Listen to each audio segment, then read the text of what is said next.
so you want to grab it before it gets sold, because you know what? I might want to build that kit in 5-10 years. I'm irritated that round 2 does 95% of the work, then good enough.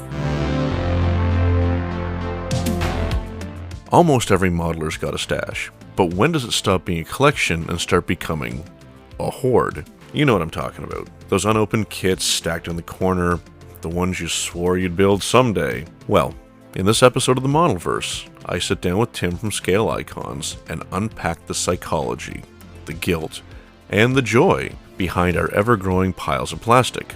We'll talk about buying with the best of intentions, collecting for the thrill, and yes, the kits we might never touch. Whether you're a pro builder, an unapologetic collector, or somewhere in between, this one's for you. Let's get into it.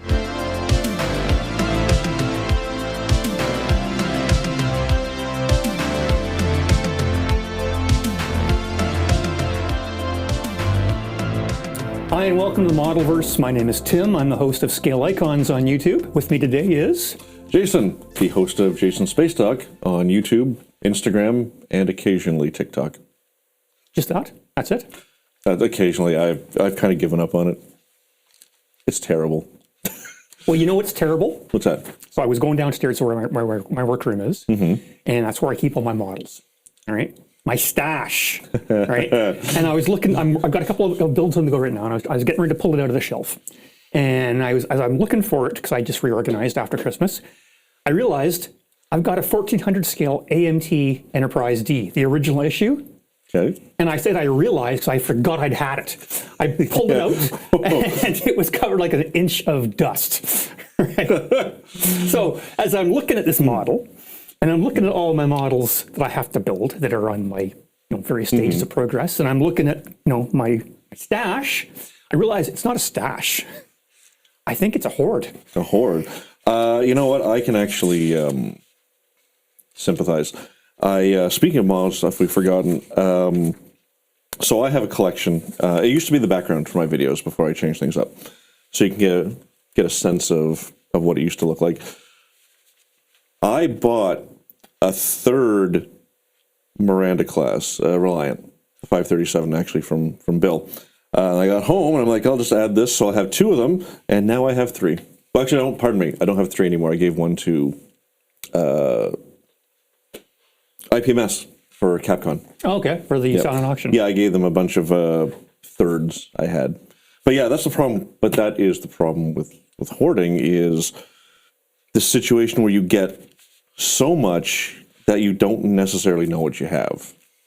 Well, and that kind of raises a question too, because I'm certainly we're not the first people to have had this conversation about, our collection of kits in, the dark places of wherever we tend to live. Is it hoarding? Is it a stash? Is it a collection? Like, is there a definition of what hoarding is? What do you think?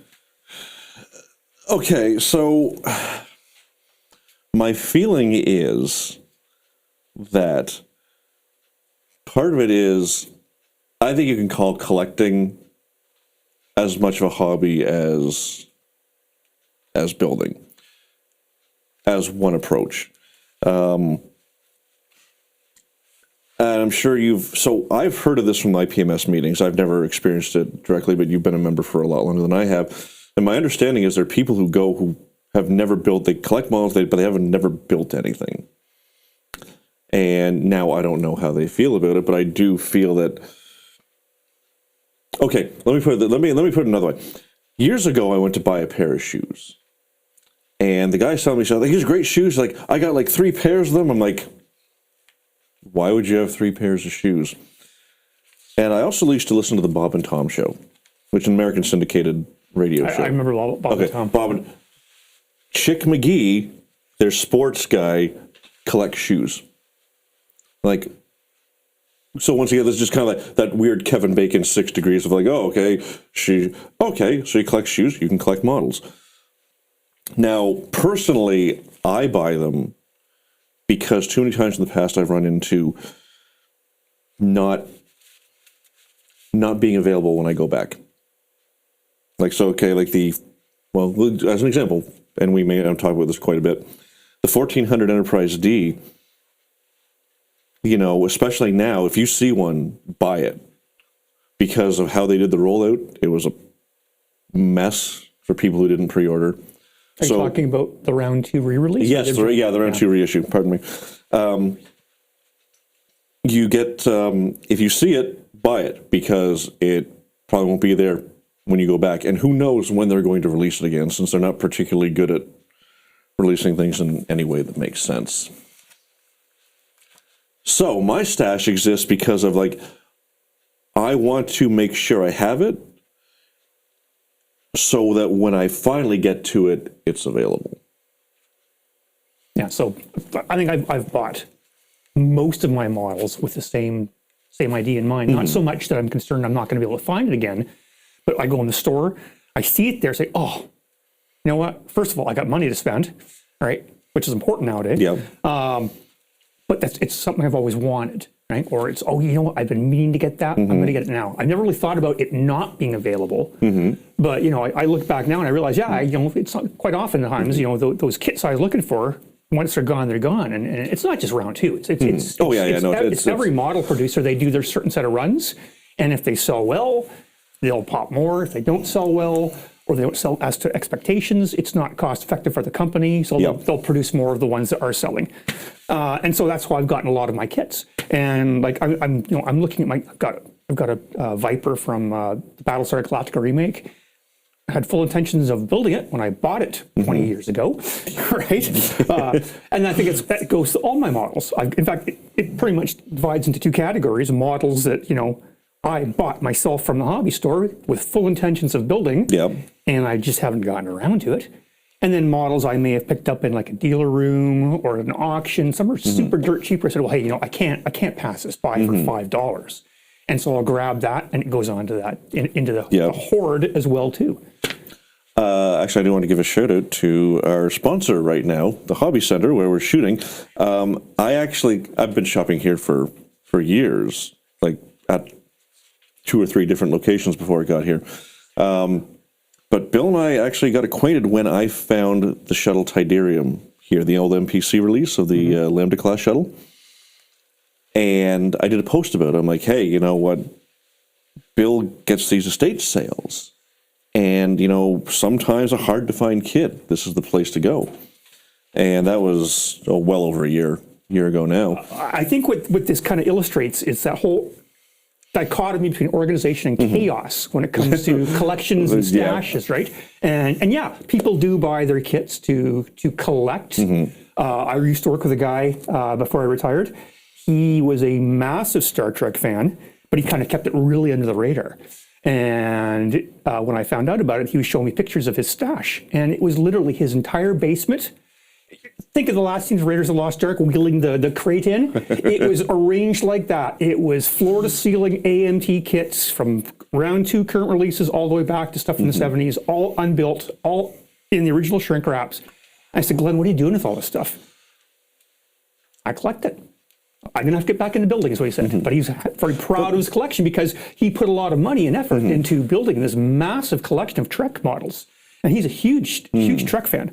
Whereas if you look at my collection, it is a disaster. I move things around just to fit it onto the one set of shelving I have, and I stack it up, and I try and organize it based on, okay, first the box size. No. Okay, topic. That doesn't work either. Now it's just like basically wherever it is. And I'll go looking for a kit, and it'll take me half an hour to find the damn thing. I've actually pulled all mine out. They're just a big pile on the floor right now because Ken and I planned a photo shoot. I don't know if I sent you the photo. It's Will Wheaton sitting down. He's got all his board games because he's a tabletop gamer. I think you did, yeah. Yeah. I thought that would be an excellent photo shoot. Okay, I do want to come back to what I said. I finally remembered my point. And that was, we were talking about things not being there. And not just round 2. Bandai's a good example. And the reason I brought up Bill is because we had the conversation about that is I've picked up a whole bunch of the Bandai kits, not just from here, anywhere I could find them. I did buy a bunch from here, though. And when we were at Prop Expo, I ended up talking to one of the managers from Wheels and Wings. He's a fan, as it turns out. So he came up and we talked quite a bit.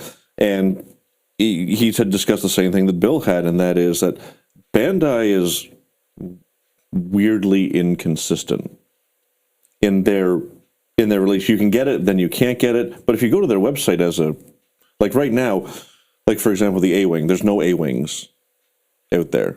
But if I go to the Bandai website, it's available. So how they do that, their own stock versus what they put out to distributors, to get out to stores.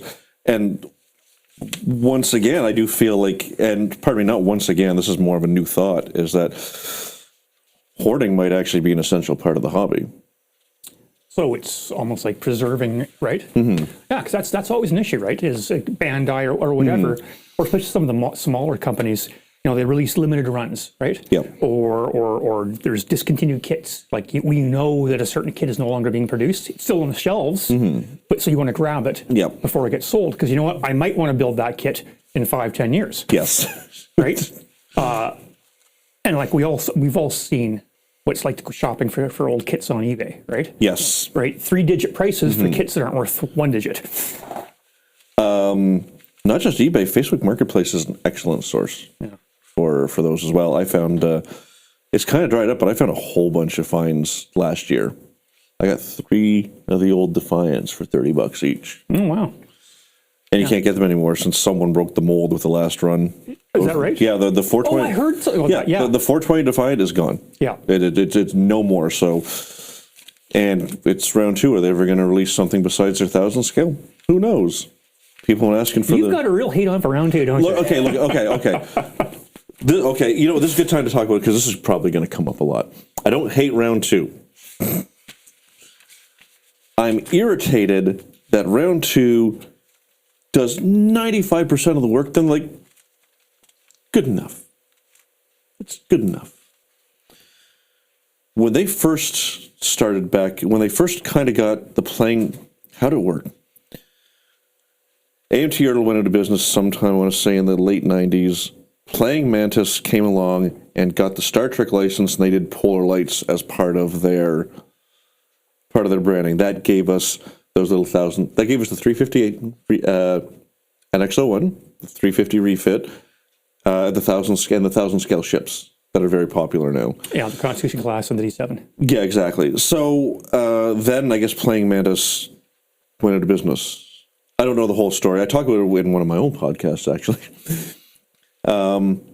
Then round 2 came along, and at first they were good about making changes to the kits. The Enterprise B is a good example. They didn't change everything, but they made the lower saucer, but like that was the most egregious thing on the model. They made a new lower saucer, which they were able to carry over to the Excelsior. It had the raised Thermal Pictures copyright information on the bottom of it. That too. You had to spend a year standing it off just to... Yeah, exactly. It wasn't great. Their decals were shit back then, so this is like 2010 to 2012. Like they were like glass. Oh, I remember, yeah.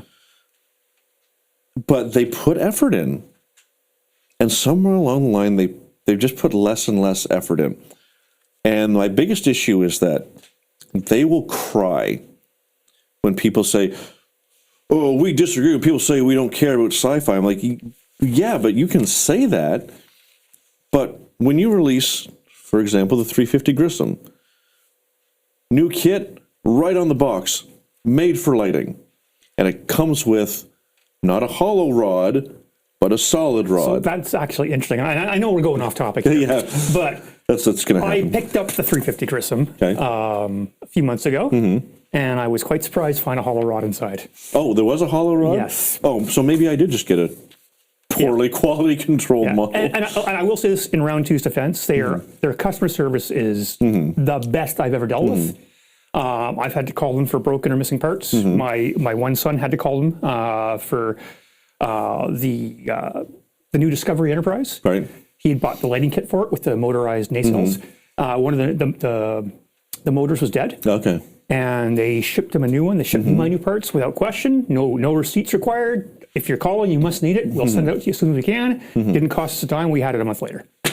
So I mean, I can't. Well, once again, let's take the hoarding, Jason. Yeah, okay. Anyway, the point is, it's hit and miss, and that is that I don't hate them. I love the nostalgia kits. I love being able to build stuff I wasn't able to build because I wasn't interested in Star Wars, for example, in the past. But so often, especially in their brand new kits, something is off that shouldn't have been missed. And like, Oh, it's a $90 kit, whatever, just put it out. And that's my problem. Anyway, hoarding.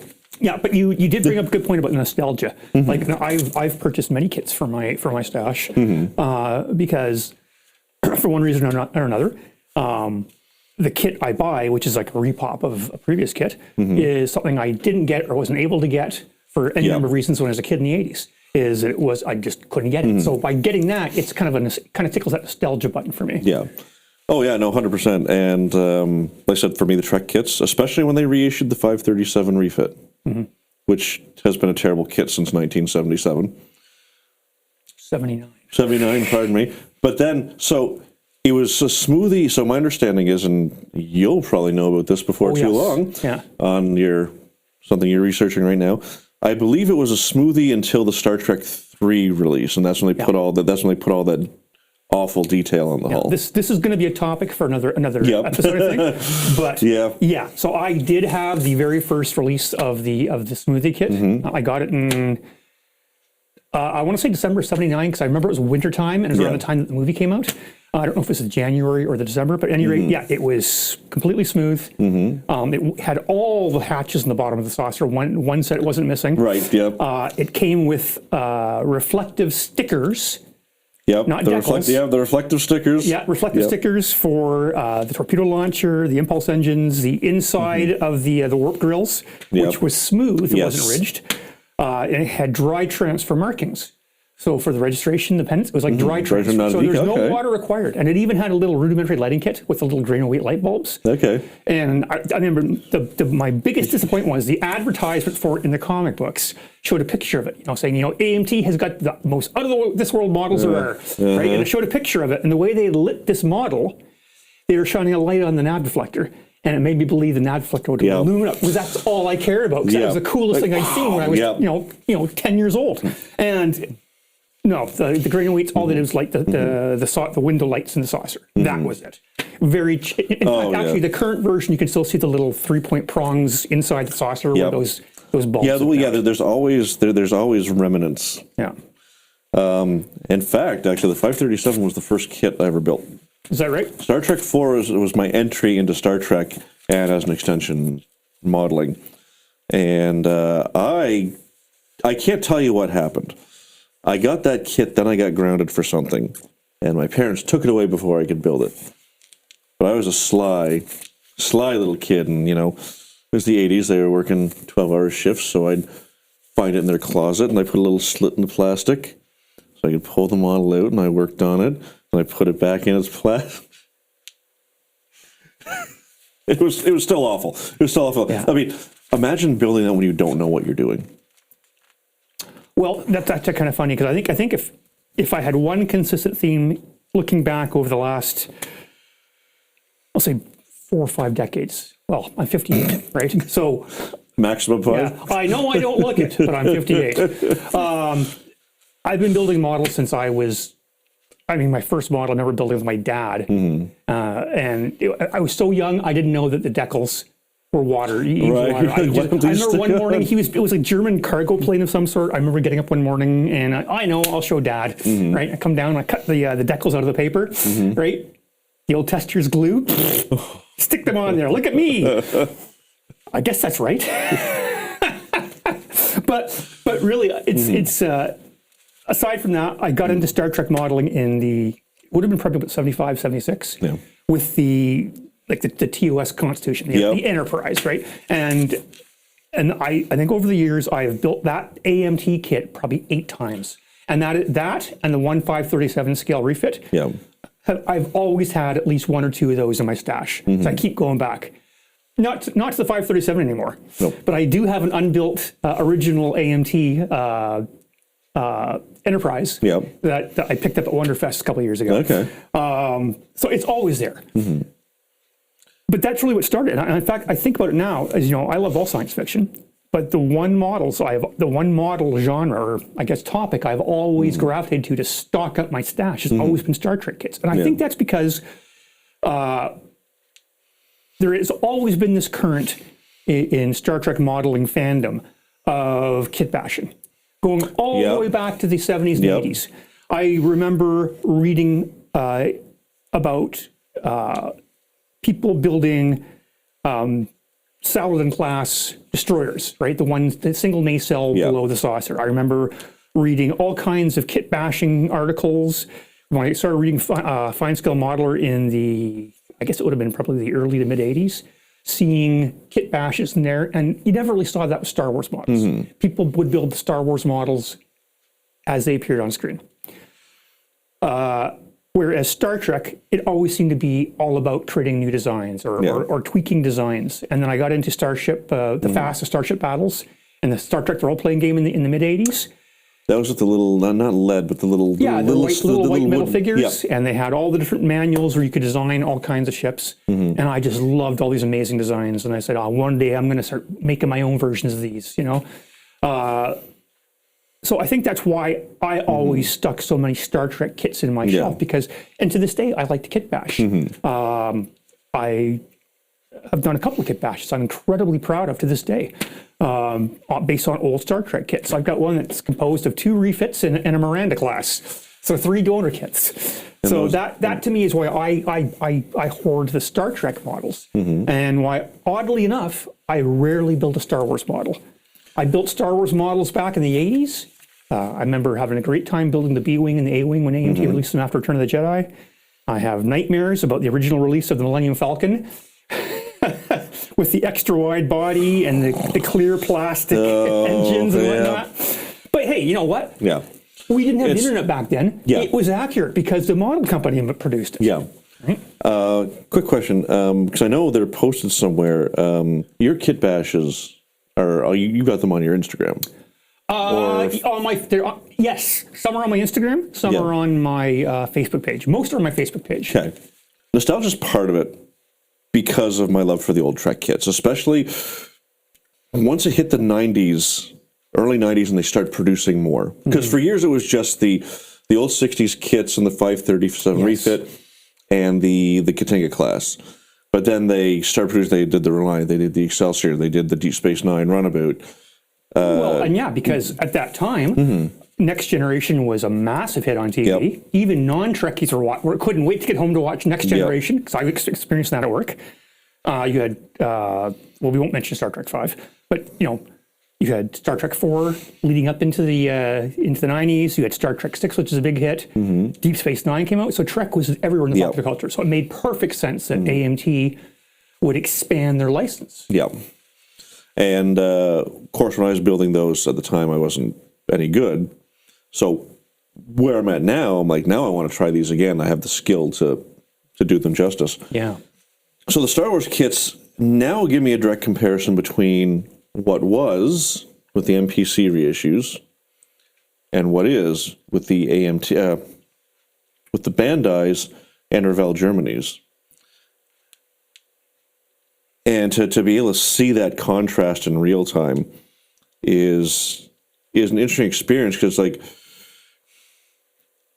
and I'm not comparing them because there's no comparison from a model designed in the 70s and 80s versus one in the last few years with all the tech and CADs available now.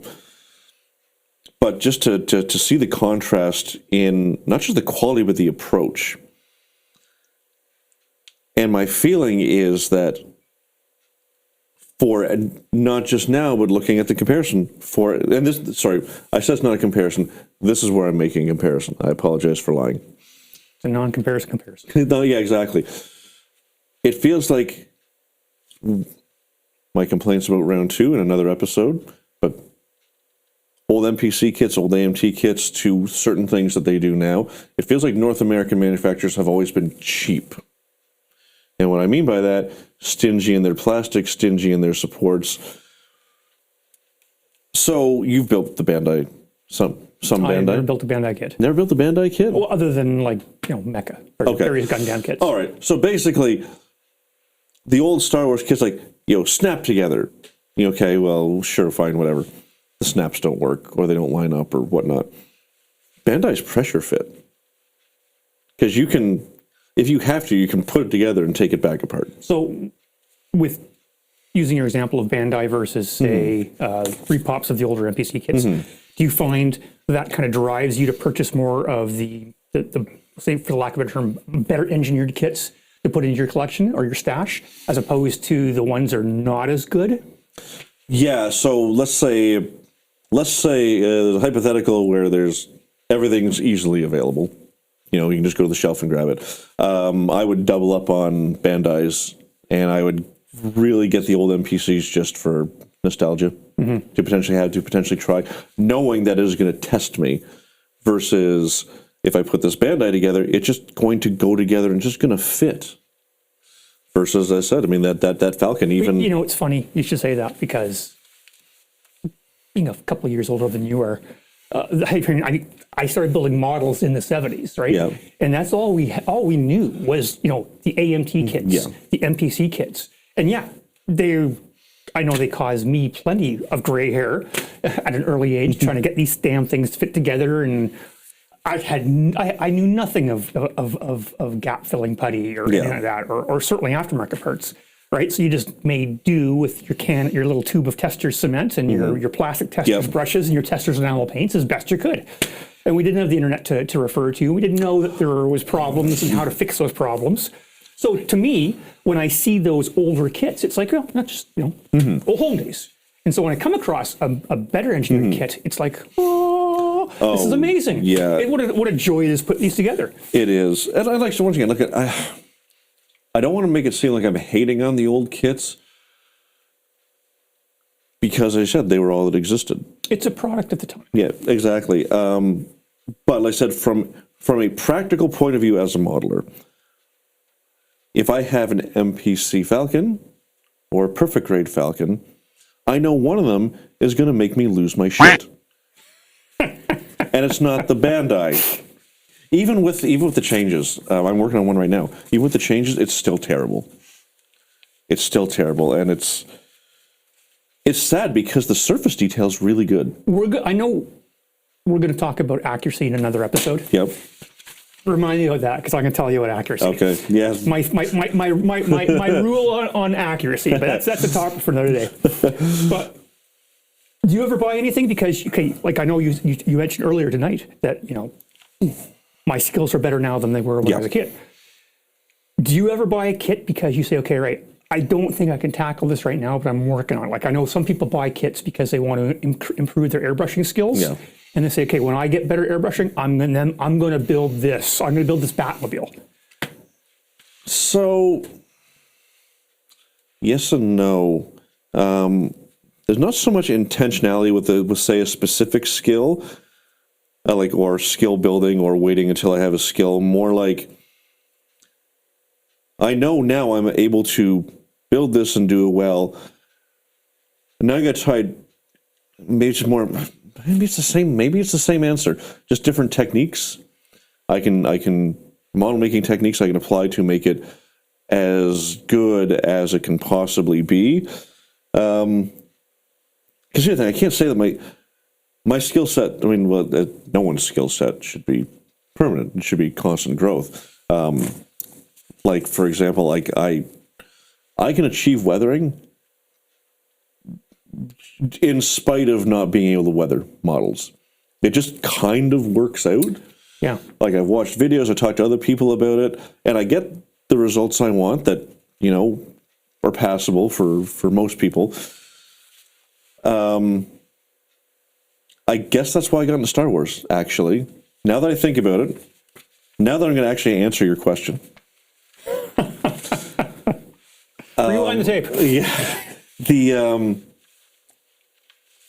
I put more effort into Star Wars models because it offers different opportunities than Star Trek. Because Star Trek models, by and large, aren't made for lighting. I like to light my models. And they drive me crazy because I'm sick of the extra 1,000 steps to just get the right lighting effects from them. Whereas Star Wars kits, it's, in general, the engines. The Falcon, depending on what version, you got landing lights, you got warning lights, whatnot. Whether it's landed, whether it's landing, whether it's taking off, if it's in flight, you have multiple options. You can light the cockpit. You don't have to, because I think that also varied in the studio model. Because I feel like in A New Hope, the only lighting the Falcon had was the engine. I can't remember. Okay. I would love to go back and check my DVD. Yeah. But I think I've got one of the CG versions. Fair enough. So I can very easily light a new model, including the band dial. I'm doing the A-wing right now. Yep. It's not made for lighting, but it was very easy to light because of maybe there's a consideration for it. I don't know. But I have more opportunities to make the pieces unique through weathering. So in that sense, yes, I've moved. To answer your question, yes, because I want to get better at weathering, and Star Wars lends itself to it. So I guess I could have just said yes 5 minutes ago. All right. We're paid by the minute here. Right? Right. Okay. You're getting paid? We're getting paid? Yeah, there it is. Damn it, I said the quiet part out loud again. Well, you know, I have bought models for all the reasons we talked about. And I'll get a perfect example is the Fujimi police spinner that came out a couple of years ago. That to me was a grill kit. In the 80s, the spinner was like the one model. I wish I had that. They made a model of. Of course, no one made one. Right. Right. And I always wanted a model. And when they announced it was coming out, I didn't care how good or bad it was. I was getting that damn model. Got it. It's got some shortcomings. Yeah. It's a beautiful kit. Right. And of course, anyone who's seen Blade Runner knows the whole point of the spinner is that it's like a flying Christmas tree. Right. And I said, I want to light this thing. I've talked to you about lighting. You know I'm not a lighting guy. Right. Right. So I bought it. It went into the stash, stuck it into the shelf, and then I proceeded to spend the next probably 3 years buying aftermarket parts for it. I got the photo etch interior. I got a couple of figures of Deckard and Gaff. I got an amazing resin base that looks like it's like a circular base. It looks like a LA street scene with the smoke coming up. Nice. You mount the spinner on. And then, okay, lighting. What I'm going to do for lighting? Because I'm not resistors, isn't that in the radio? I don't know what that is. Is it a resistor? They don't like something, so they protest? I don't know. So I wanted to buy basically an idiot-proof all-in-one lighting package. And of course, nobody made one. I looked on Voodoo Effects. I looked everywhere. Something that's basically a plug and play. I couldn't find one. I had been buying some lighting supplies from a company called Madman Lighting, who supply very simple, very basic lighting kits for people who don't know how to light. And I was talking to John David Cook, who was the owner at the time. He since sold it to, I think, to Voodoo Effects. Okay. And he was looking at a way to try and put something together for me, and the cost would have been just completely prohibitive to get all the lighting features I wanted. That's another conversation. Yeah, I ended up finding a person who is making pretty elaborate lighting kits for that Fujimi model online, and I don't believe they make them anymore. So that kind of follows along with get it before it's gone. So I'm now at the stage where I've got all the aftermarket parts, all the lighting kits, everything I need for this Grail kit I've been wanting to build since I was 14 years old. I'm terrified of starting it because it is all these lighting features that I don't want to screw up because it's not a plug and play lighting. So I'm going to have to do a little bit of soldering and feeding and plugging. And I'm currently working on figuring out the least complex way to present lighting to people. It was actually you and Glenn Colley who said the same thing. They're intimidated by lighting, and I'm hearing that more and more, and I do get it. I understand why. It's a bit of a cheat. I went to college for electronics assembly. I was at Algonquin when Nortel and JDS imploded. So I was in college, and then there were no jobs. So while you were in college, learning how to solder and put things together and make lots of money, I was eating shell scrapes in Nova Scotia in basic training, right? So I never got to get those skills. I'll actually tell you that I knew as soon as I was done the course I wasn't going to do it as a job. Like the economy aside, I had to go to a place in Stittsville and build the same circuit board 8 hours a day for 2 weeks. And I'm like, I am not doing this. Yeah, that's why I didn't go to commercial as a job. Yeah, that's why I didn't go to commercial arts. This is awful. Yeah. How do you rationalize things? It's almost as if we have notes for this. Well, yeah. I mean, you have to rationalize it, right? Because whenever you're purchasing anything, you're spending money, right? Yeah.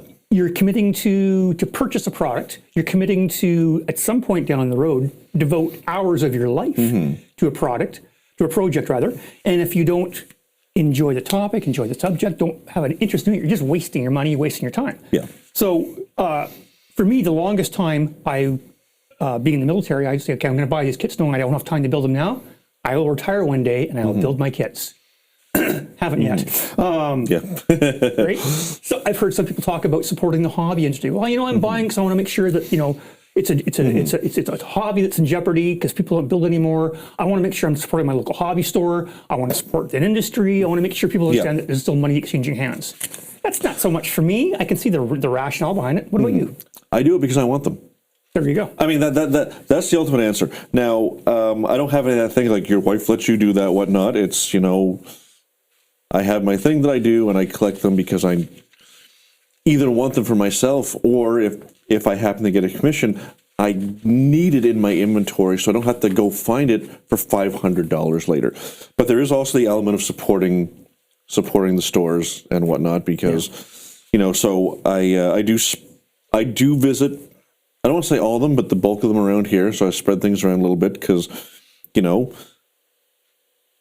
I need Bill here if I need models or paints or supplies or whatnot. But, Bill can't have everything because there's so much stuff. So, I also need Hobby House or other one that exists out there.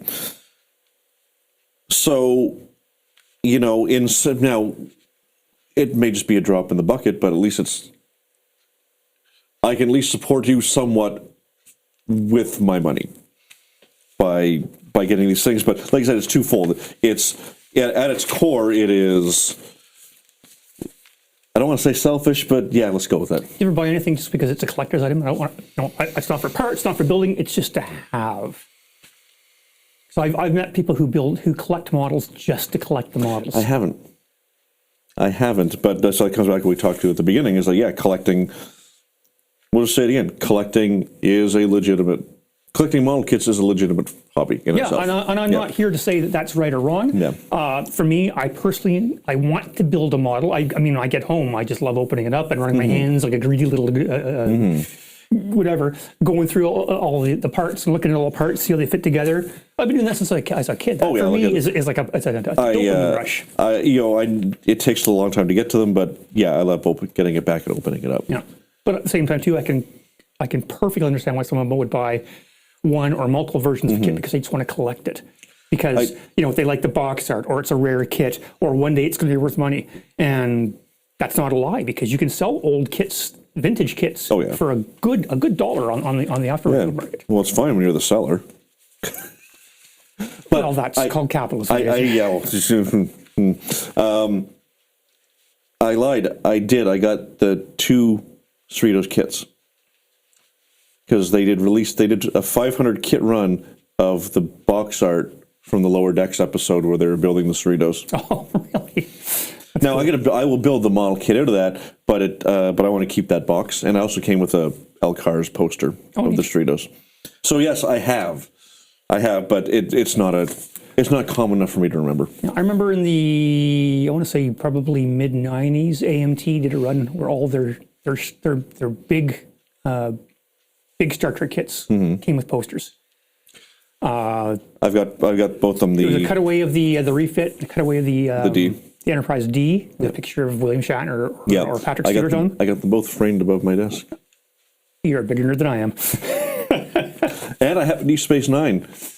The fiber optic Deep Space Nine in my stash that still has a poster in it. Yeah, I remember that one. Which I have not opened yet. It's still in the plastic. There you go. So you are a collector. Yeah, I guess that brings up an interesting point about this. Because everything we've talked about now could apply to military models, car models, ship models. But there's always that unique little twist for sci-fi models. Yeah.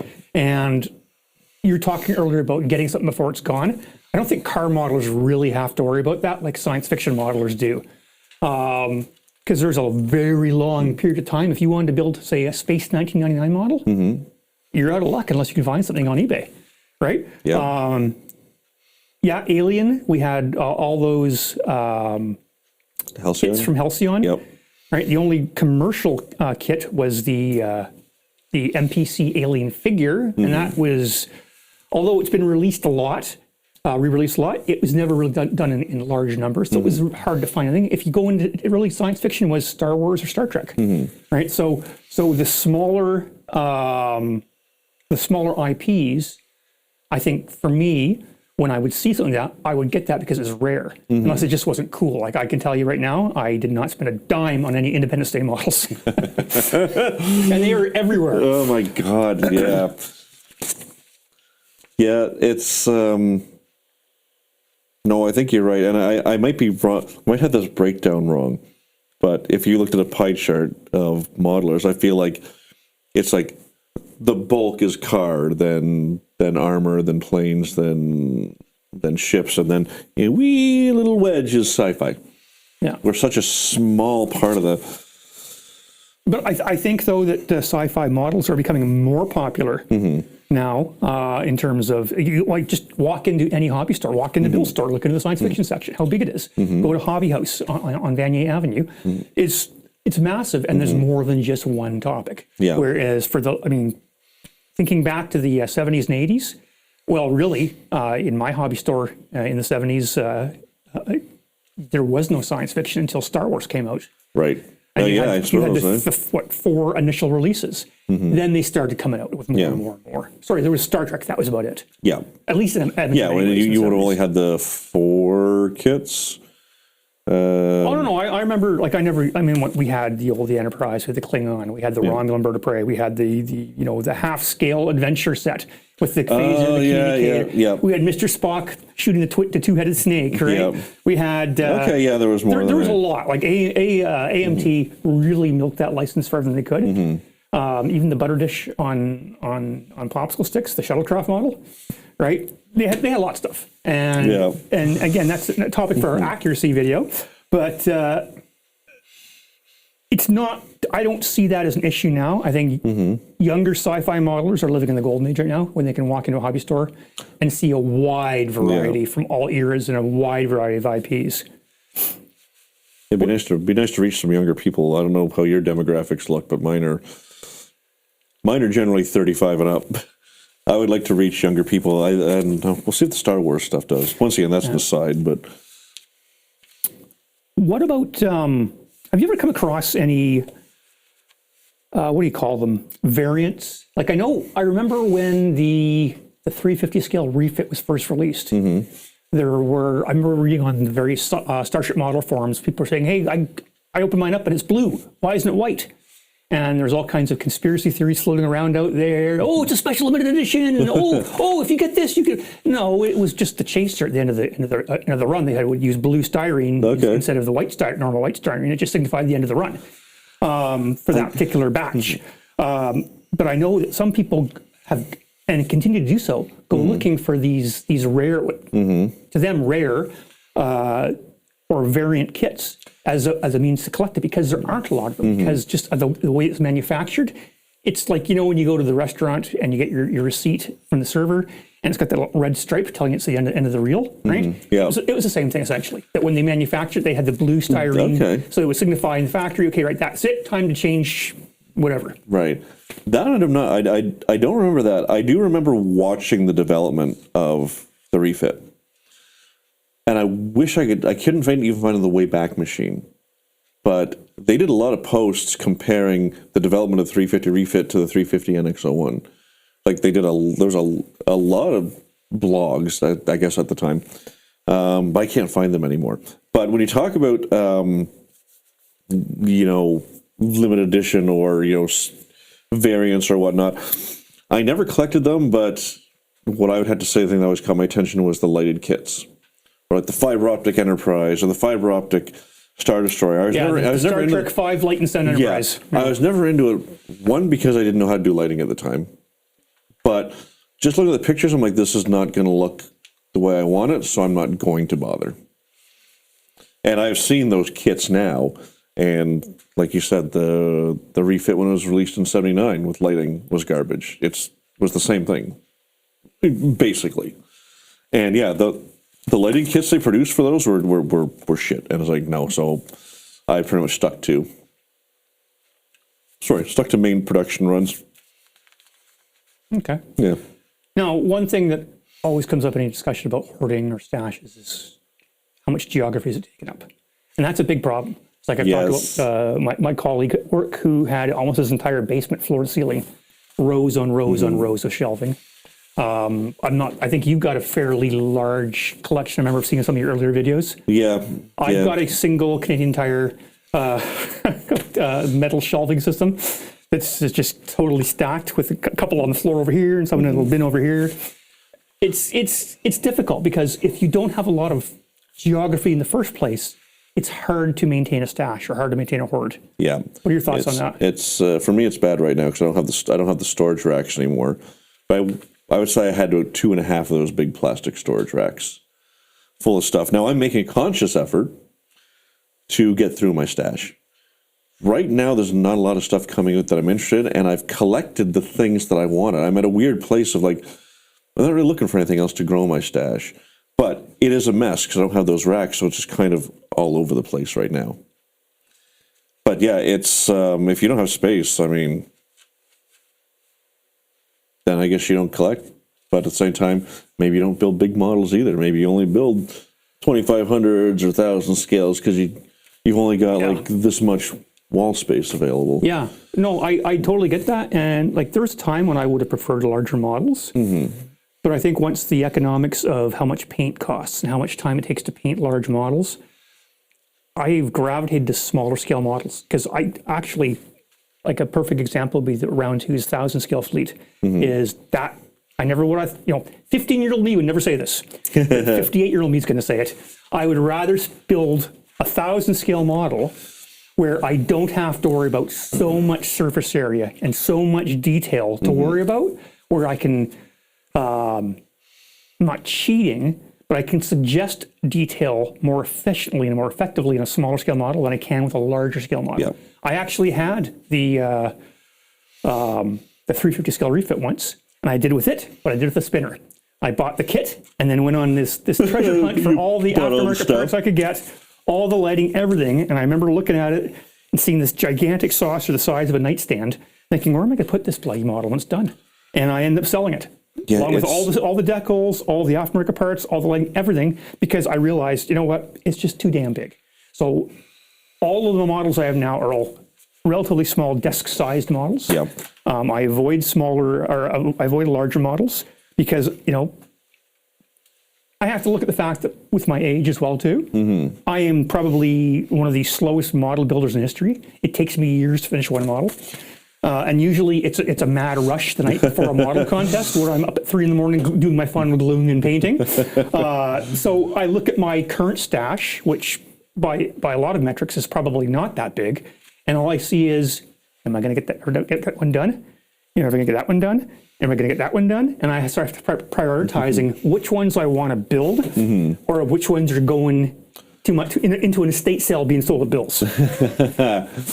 I'll tell you, having done a couple of 350 scales, they're great in principle, in practicality, unless you're one of those people who has like that spare room that's just like your models or toys or collectibles or whatnot.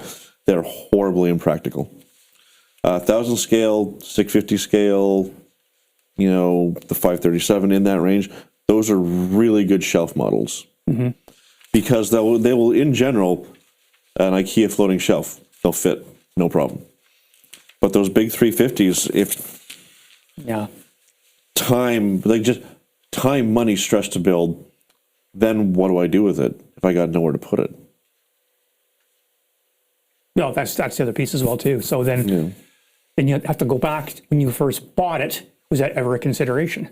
Right, because that's a consideration for me now. Is where is this going to go when I build it? And I've passed up model kits in the last couple of years because I know ultimately I got nowhere to put it. I'm not going to buy it. I will say that may have something to do with my change in approach of increasing the stash. I'm like, I do want to get through these, and I don't have any space. So the kit has to fit, and that's why you said small. The 1000 scales are great. The Bandai 72 scale Star Wars are fantastic. They're just a really good size. And I would have, in the past, like 72 scale, ugh. But like I said, I've been building this A-Wing, but it's just a pleasure to build. And it may have to do with how well it's detailed that I'm able to make it something special. Yeah. So the manufacturer has something to do with it, but yeah, very much my stash growing days may be over. There'll be a few exceptions as I see things. Well, I always say that too, and every once in a while, something new appears in the stash. Yeah, right? But it's that whole thing. It's the rate of growth. Yeah. I'm very lucky. My wife doesn't come downstairs and say, "What do you spend your money on?" There was a time where she'd say, "When did you get this one?" And I'd say, "Oh, that one. I think that was a model room at a hobby show, but or whatever." Yeah. And now it's like, "Oh, what's next? We build next." Like she's like, I'm very lucky. Oh yeah, the same. I will tell you, it's always boggled my mind. I know we said no more anecdotes, but just one more. When I worked in automotive in particular, I talked to my coworkers about things I was doing. They're like, "Your wife lets you do that?" I'm like, "What do you mean lets me?" I don't want to say I do what I want, but I don't uselessly waste our money. Often I will say to her, "Should I get this?" But we've had the conversation so many times. She's like, "Just get it." Yeah.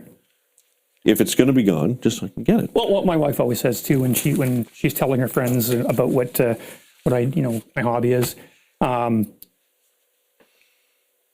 she'll say, "I'm happy that he does this because he doesn't spend 5 times as much on hockey gear and ice time like my brother-in-law does. He's not a hunter.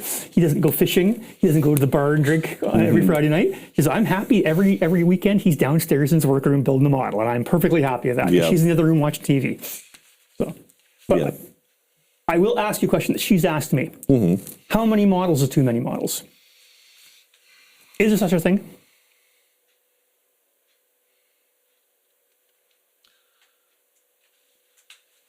Well, I'm going to answer that question with a question. Maybe not a question. We bring it all the way back to what we said before.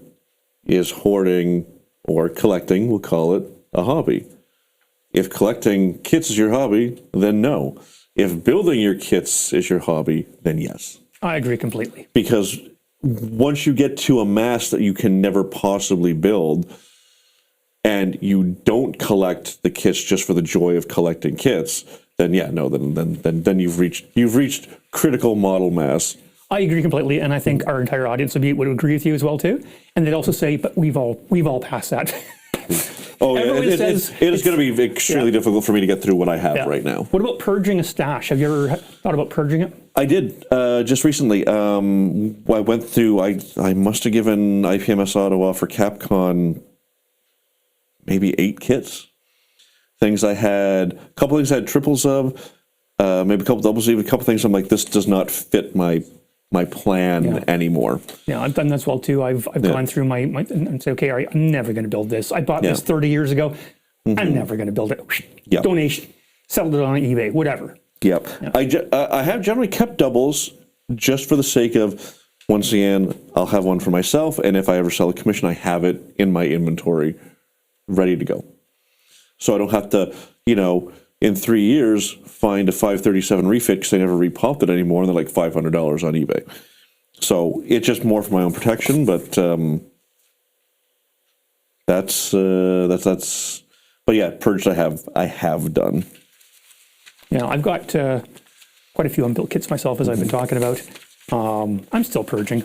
I mean, like, I think more for me, as I was talking about earlier, about just a recognition that, I'm never going to build them all. Yeah. What do I really want to keep? Keep the ones that are going to bring me joy building and displaying. The ones that are just kind of cool to have at the time. I got to see what I do with this. Well, for me, as the channel has grown,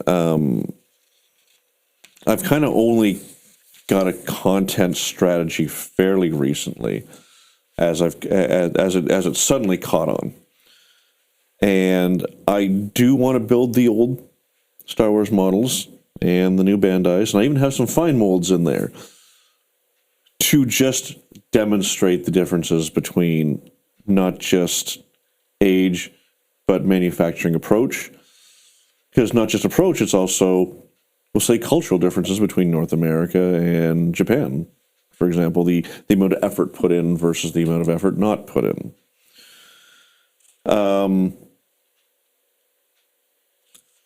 by and large, I've reduced my stash to just sci-fi. I do have some pop culture things.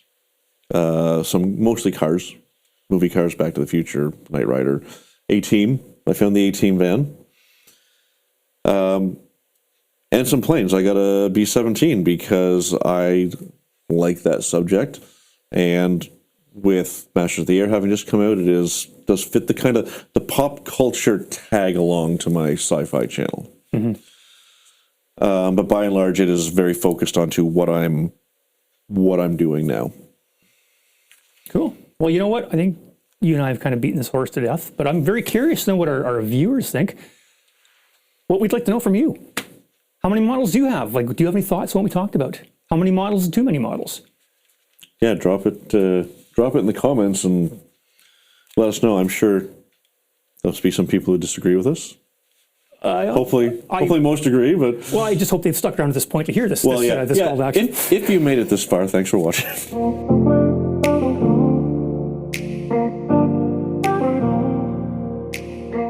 All right, that's it for this episode of the Modelverse. If you enjoyed hanging out with us today, make sure you follow or subscribe so you never miss an episode. If you've got a moment, leave a quick review. It really helps other modelers find the show. I'd love to hear what you think about your own stash. Are you a builder, a collector, or maybe a little bit of both? You can share your thoughts with me over on Facebook or Instagram at jasonspacedog. Thanks for listening, and until next time, keep building or collecting, whichever makes you happiest.